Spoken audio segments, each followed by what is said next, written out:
Assalamualaikum dan salam sejahtera. Norma Baharu, SMK Kuala Kurau. Sekarang, mari kita ikuti panduan sebelum, ketika dan pulang dari sekolah.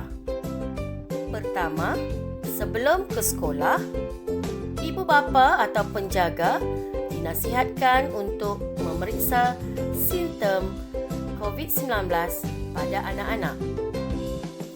Jangan hantar anak jika mereka mempunyai simptom COVID-19 seperti demam, batuk, selsema, sakit tekak atau sukar bernafas ataupun suhu badan melebihi 37.5 darjah. Ibu bapa digalakkan menyediakan pelitup muka kepada anak-anak bagi meminimumkan risiko jangkitan. Kedua, perjalanan ke sekolah. Awasi penjarakan sosial terutamanya kepada murid yang menggunakan perkhidmatan bas sekolah atau pengangkutan awam yang lain. Ibu bapa penjaga digalakkan menghantar anak-anak ke sekolah. Ketiga, ketika di sekolah. Memastikan suhu badan murid, guru dan pekerja diambil sebaik sahaja mereka tiba di sekolah.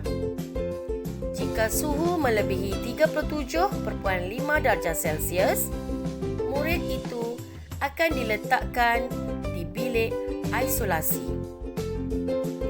Murid perlu mencuci tangan atau menggunakan cecair sanitasi sebelum masuk ke bilik darjah.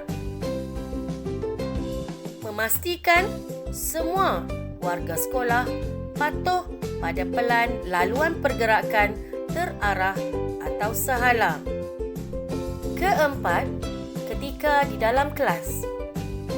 Jumlah maksimum murid di dalam kelas yang dibenarkan tidak melebihi 20 orang. Susunan meja bagi setiap kelas mesti berada dalam jarak 1 meter antara satu dengan yang lain. Murid tidak digalakkan berkongsi alat tulis atau barangan peribadi dengan orang lain. Murid perlu berada di tempat yang telah ditentukan dan tidak boleh diubah. Kelima, ketika di tandas. Lantai dan singkir tandas ditandas 1 meter bagi tujuan penjarakan sosial. Keenam, ketika di kantin. Makanan dan minuman bagi murid siap dibungkus dan dihantar ke kelas. Lantai ditanda bagi menjaga penjarakan sosial.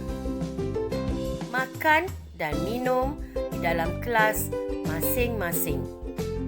Ketujuh, ketika tamat waktu sekolah, murid dibenarkan pulang secara berperingkat bagi mengelakkan kesesakan.